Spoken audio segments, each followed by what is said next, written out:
how to use commas properly. I want you to write these rules on the back of your homework page for this week. Only write the words in black on the following screens. Those words in black are the rules and the example for the rule. The other words are going to be just further examples. Our first rule is to separate items in a series. Series have 3 or more things. For instance, I bought some milk, bread, and cheese.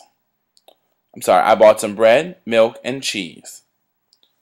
Notice below there are 3 examples in green. I only wanted you to write the stuff in black, so make sure that's all you're writing. The examples in green are sentences that have series. Let's see if we can figure out where the commas would go. Our first sentence, my mom, sister, and dad came over. Do you think you see the series? Okay, great. We will put a comma behind mom, sister, to separate mom, sister, and dad. We ate ham, turkey, and roast beef.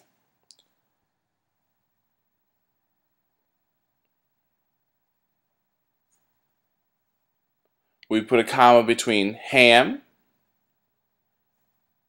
and turkey, and a comma between turkey and roast beef, separating ham, turkey, and roast beef. Our last sentence, they are friends and enemies in life. Where should we put the comma? Correct. That is not a series. There's only 2 things together, friends and enemies. These two are not a series. Second rule, between 2 adjectives that modify the same noun. There's a secret hint. If you can put an and between the 2 words, then you can put a comma. The big, bulky sweater was red. If we replace that comma with an and, it would still make sense. The big and bulky sweater was red. If you couldn't put an and, then it wouldn't make sense. Now let's look at the examples in green. The first blue house is mine. The first blue house is mine. What 2 words modify house? Correct. First and blue. Can you put a comma between first and blue? Can you put and between first and blue? No. So you would not put a comma between first and blue. The first and blue house does not make sense. The loud, crazy girl is friendly. Can you put the word and between loud and crazy? Yes. The loud and crazy girl is friendly. So therefore we would be able to put a comma between loud and crazy. The boy is a lot of fun. What 2 words modify boy? That's right, there's only one, fun. Fun. 3. After an introductory phrase, we would put a comma. Finally, we made it home. Before they come, we need to mop. Introductory phrases are words that cannot stand alone. Because it's a phrase, it means it only has a verb or a noun. It does not have both a verb and noun. Finally is not either of those. It's just an introduction. Introductions are used to begin a sentence. It makes the sentence flow better.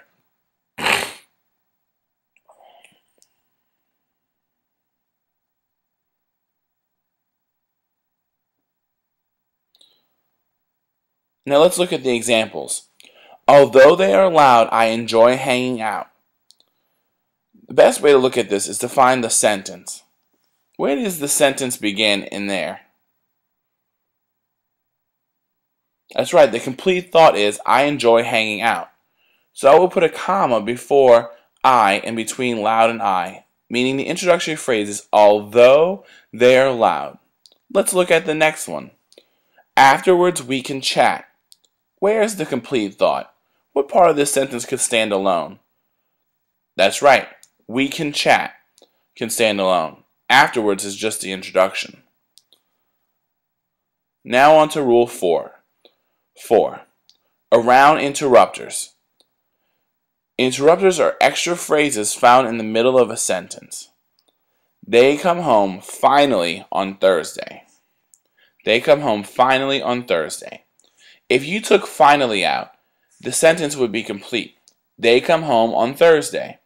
Finally is just something extra found in the middle of the sentence. Since it's in the middle of the sentence, it's like an introductory phrase, except you have to surround it by commas. That way the reader knows that that is not a necessary part of the sentence. Now let's look at the examples. The mall, Janice, is always so crowded. Is there a word in this sentence that doesn't need to be there? Correct. Janice. Janice does not need to be there. The mall is always so crowded would be a complete sentence. If we took Janice out, the sentence would still make sense. Math, for some, is really difficult. Is there a complete sentence?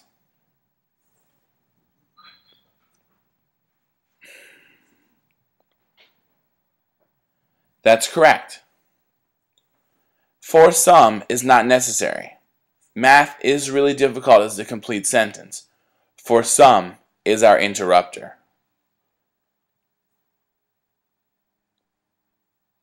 Now, let's go ahead and move on to the last rule. The last rule for this week is around appositives. We're going to put commas around appositives. Appositives identify or rename the nouns in front of it. It's sort of like an interrupter, except it has a purpose. This purpose is to rename the noun or pronoun in front of it. Notice in this sentence here, the boy Joe is tiny. The real sentence is the boy is tiny. Joe is being used to rename boy. Look at the examples. My sister Roberta is so young. Can you find the appositive? That's right. Roberta renames sister. Sister. My sister is so young is the complete sentence. Roberta renames sister. My friend Rick came from Honduras. My friend Rick came from Honduras. Rick renames friend. Rick renames friend. Therefore, the sentence really is, my friend came from Honduras. The high school lake area is big. Where's the appositive?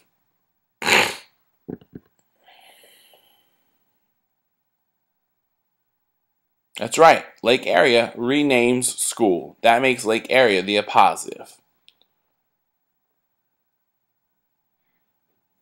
Now, if you've missed anything from this video, you need to go back, rewind it, and retake down the notes, or get your notes from a friend.